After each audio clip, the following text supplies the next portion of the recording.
Susan, why are you handing out leaflets in the streets? Sophia stepped out from the passenger seat.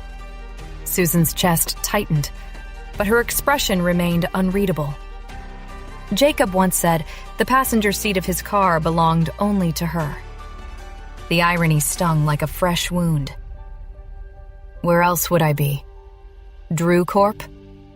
Her voice was cold, detached.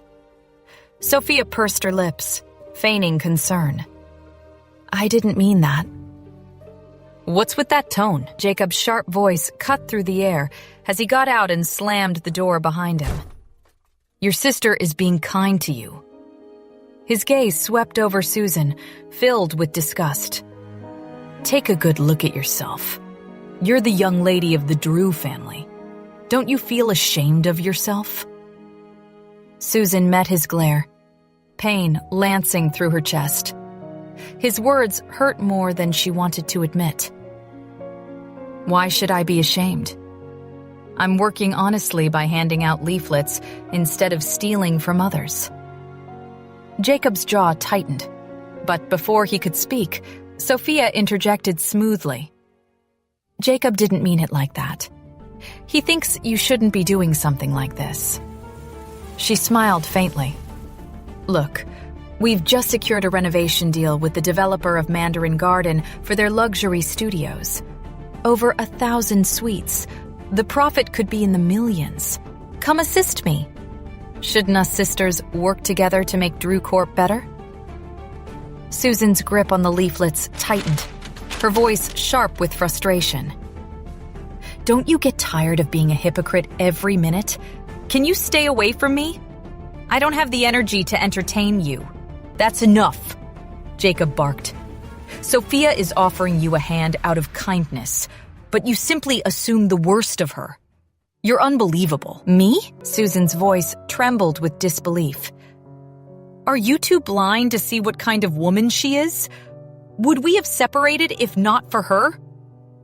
Jacob's eyes darkened.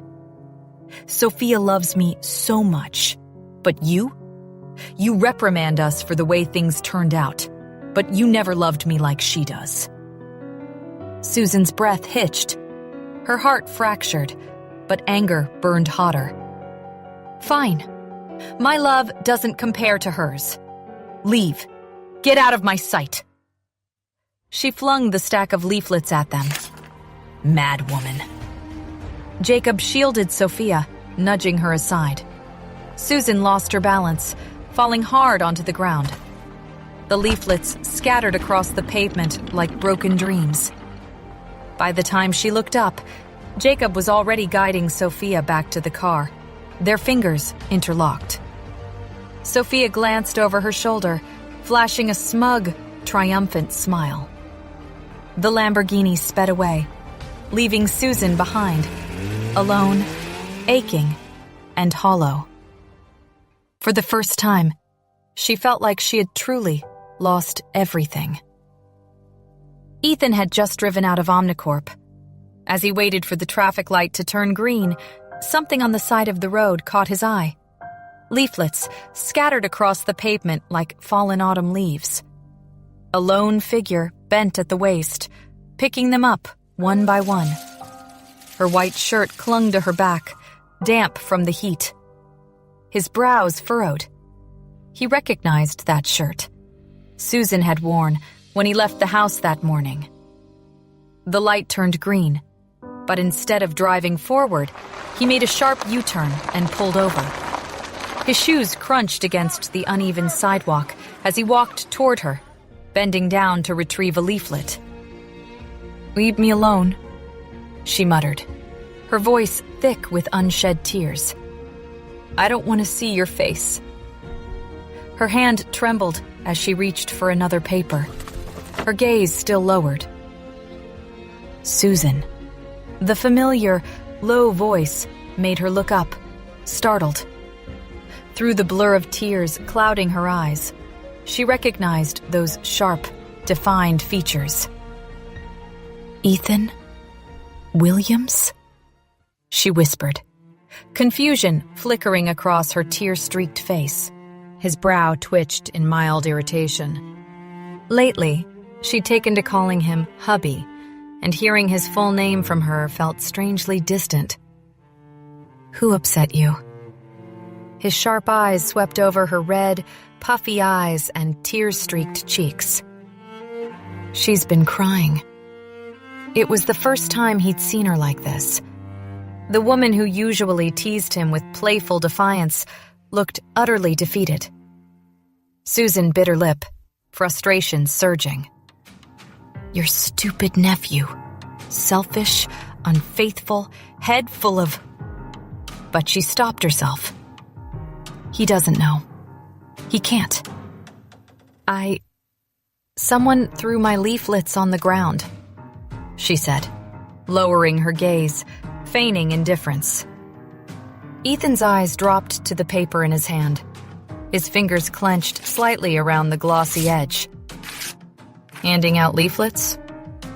He thought, and his frown deepened, glancing at the paper in his hand. "I knew she wasn't doing great, but this?" His jaw tightened. Did she lie about her fancy degree? Or did life just hit her harder than I thought? His investigation had told him she came from privilege, pampered and untouchable. But here she was, exhausted, teary-eyed, yet still gathering the scattered papers with quiet determination. "You claim to have graduated from the University of California," he said coolly. "But this is the kind of work you do?" Susan flushed, humiliation prickling her skin. "I was involved in the design of the California Theater and Airport," she explained stiffly, stuffing leaflets into her tote bag. "I also have experience in project management." She straightened slightly, her voice growing steadier. "But no one believes me because of my age, and I can't reveal that I'm the young lady of the Drew family. If I do, people will assume I'm here to manipulate or take advantage of them." Ethan's gaze stayed fixed on her, unreadable. "So, my options are be an assistant at a big company or a designer at a small one. Being an assistant means administrative tasks and dealing with senior staff stealing my ideas." She bit back the bitterness in her tone. "I'd rather build my profile at a smaller firm where I can earn a share of the profit and manage my own projects." Her hands tightened around the bundle of leaflets. "After a year or two, I can save enough money, build a team, and start my own company. This hardship," she exhaled slowly, "is only temporary." "Why not go back to Drew Corporation?" Ethan asked quietly. Susan stilled. For a moment, she thought of her parents' cold eyes, Sophia's smug smile, and Jacob's betrayal. "One shouldn't depend on handouts from others," she replied softly. "It's more practical to be self-reliant." Ethan's expression didn't change, but something inside him shifted. He'd seen too many people clawing for wealth and power, ready to destroy others for personal gain. Yet here she was, beaten down but still standing, determined to carve her own path.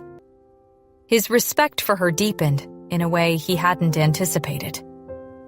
"Leave them," he ordered, his voice firm. "I can't." She shook her head without hesitation, her ponytail swaying with the motion. "I'll be in trouble if my boss finds out I left them here. The office isn't doing well, and I can't afford to slack off." She bent down again, gathering more leaflets with steady resolve. Besides, leaving them on the ground would make the janitor's job harder. Ethan watched her silently, the weight of her words settling on his chest. She wasn't just determined, she was principled, honest, even when no one was looking. Without another word, he bent down and helped her pick up the rest. To listen to the full audio series, install the Pocket FM app now.